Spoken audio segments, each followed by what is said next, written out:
Ici Radio Taïwan International. C'est François-Xavier Boulet pour vous présenter l'émission Taïwan en ébullition.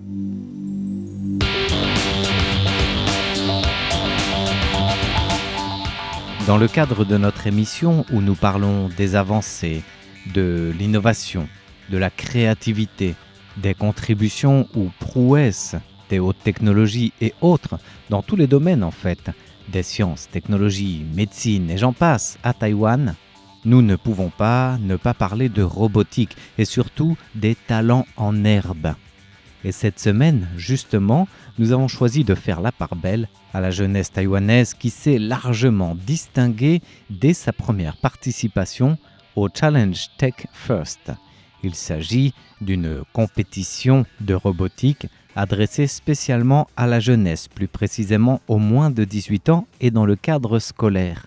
Et cette année, pour la compétition en Lituanie, Taïwan était invité pour la toute première fois à Vilnius, au même titre que d'autres équipes championnes dans leur pays, hors Europe. Et nous le disions d'entrée dans notre introduction, Taïwan s'est distingué puisque Taïwan a remporté plusieurs titres, champion et vice-champion, avec 3 délégations de lycéens.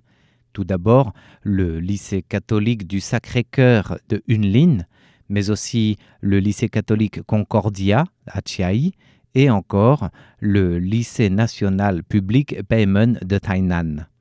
En plus de leurs performances techniques, robotiques et dans les technologies des communications et informations en général, les jeunes Taïwanais ont surtout eu l'occasion d'échanger avec leurs homologues lituaniens et ukrainiens aussi. Ce challenge de robotique pour les jeunes collégiens lycéens est organisé par l'ONG FIRST, qui est dédiée à la promotion de l'éducation scientifique par la robotique. Et elle a mis en place depuis 20 ans maintenant ce concept de challenge régional, national et international pour proposer des défis qui consistent pour les jeunes participants à concevoir par eux-mêmes, fabriquer et programmer des robots qui doivent être capables de mener une mission précise en accomplissant toute une série de tâches. Cela peut être déplacer des blocs en plastique dans un laps de temps de 2 minutes 30, une des épreuves classiques de ce défi régional. Mais cela peut être aussi une mission plus élaborée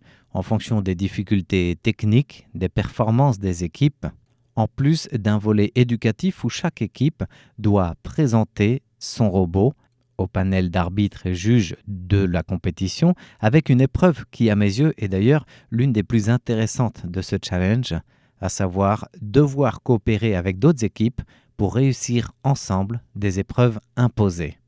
Voilà un peu pour le décor de ce challenge First Tech 2025. Alors, pour en revenir au rendez-vous de Vilnius 2025, l'organisateur Algirdas Augustaitis a souligné qu'il s'agissait de la toute première édition où des équipes non européennes étaient invitées à ce challenge. C'était l'opportunité notamment de faire participer Taïwan, non sans rappeler le rapprochement des deux pays au niveau politique, avec la représentation taïwanaise établie en Lituanie et très active dans la participation des délégations taïwanaises, puisqu'il s'agit pour Taïwan d'une précieuse expérience d'apprentissage scientifique pour les jeunes, y compris à l'échelle internationale, pour leur permettre de se créer un réseau élargi, en suscitant leur intérêt à travers leur formation qu'on appelle le STEM, donc les sciences, la technologie, l'ingénierie et les mathématiques, ici condensés ou concentrés dans un robot conçu par eux-mêmes. Et sous l'égide de l'association taïwanaise Lituanica X, la Tech Challenge 2025 a réuni le gratin du gratin des talents en herbe mondiaux en robotique. Le temps de cette compétition technologique, non pas individuelle, mais par équipe, dans le cadre d'abord du lycée participant, puis après de la délégation, en fonction des champions régionaux, etc. Et à Vilnius, Taïwan a brillé dès les phases qualificatives, avec les épreuves imposées de concevoir, fabriquer et réaliser un robot à partir d'un kit détaché dans un temps imparti, le présenter aux jurés et après le mettre en action pour différentes épreuves. En plus de déplacer les blocs de plastique, comme nous le disions, dans un temps imparti, il fallait aussi marquer des points en faisant suspendre son robot, avant d'accéder aux phases finales, où là, c'est surtout la coopération inter-équipe qui était stratégique. Et d'ailleurs, à ce jeu d'interaction, de déplacement d'objets sur un parcours précis, d'activation de mécanismes ou d'échange avec d'autres robots en compétition, le chef de file de l'équipe taïwanaise Mystery, Chen Shixiang, estime qu'ils ont pu participer en acquérant des compétences en ingénierie, en programmation, en amont de la compétition, mais que sur place, ce sont d'autres compétences et savoir-faire qui étaient requis. Je pense que la partie la plus importante dans cette compétition de robotique, c'est la communication et la coopération, parce que du point de vue d'ensemble, du processus de compétition, nous devons coopérer et rivaliser avec de nombreuses équipes de différents pays. Et en finale, vous devez baser votre stratégie sur vos propres observations et en même temps sur la communication avec les autres afin de choisir vos robots alliés ou d'accepter d'être l'allié d'un tiers.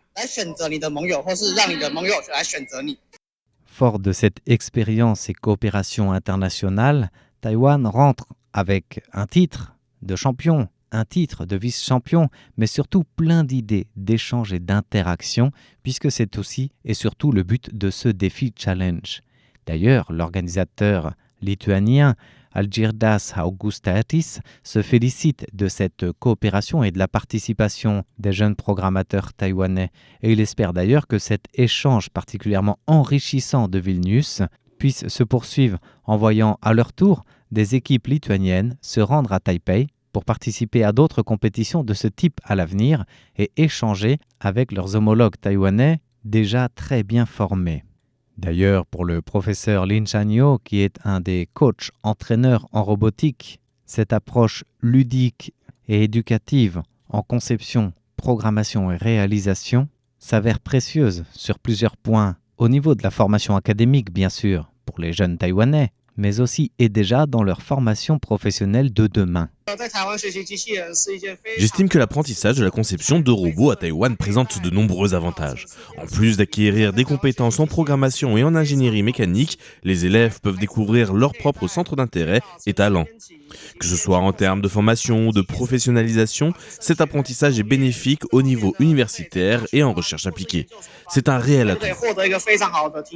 Et Lin Chanyo d'ajouter que la participation à des compétitions internationales permet aux jeunes d'améliorer leurs capacités linguistiques, leurs capacités communicationnelles, tout en développant une vision plus large du monde et tout en faisant valoir leur acquis, en l'occurrence en programmation et robotique, avec un autre horizon élargi commun, celui de découvrir d'autres domaines que la seule robotique et d'explorer ainsi un univers enrichi qui est l'avenir qu'ils commencent à se forger.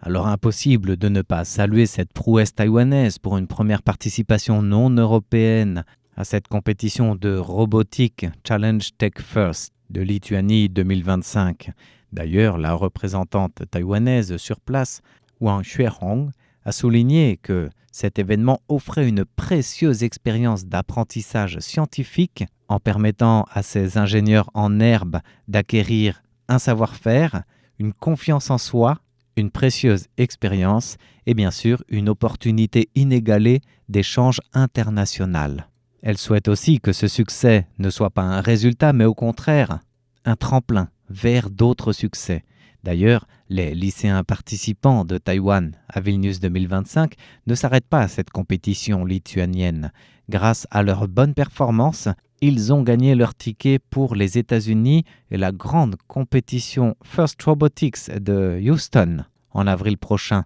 l'un des concours les plus prestigieux de l'ONG First à l'échelle mondiale. D'ailleurs, lors de l'édition précédente, nous en parlions aussi dans la rubrique Taïwan en ébullition sur nos ondes, Taïwan s'était déjà distingué puisque le jury de First Houston 2024 avait été littéralement subjugué par la performance des lycéennes du premier lycée de filles de Taipei, championne de l'innovation 2024.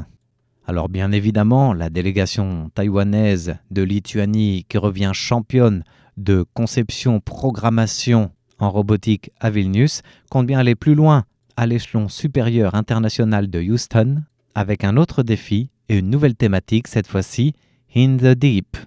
En attendant, l'Alliance taïwanaise pour l'éducation en robotique prépare de son mieux la délégation taïwanaise pour Houston et souligne que souvent, l'éducation à Taïwan pêche par lacune du processus éducatif, car elle met d'abord l'accent sur les résultats, alors que les compétitions desquelles Taïwan revient vainqueur en robotique montrent que la collaboration et le processus de participation sont bien plus importants dès la base en termes de formation humaine et professionnelle. C'est d'ailleurs tous ces aspects que Taïwan doit renforcer d'une manière générale et pas seulement pour ses défis en robotique. C'est le mot de la fin de cette émission qui vous était présentée par François-Xavier Boulet pour Radio Taïwan International.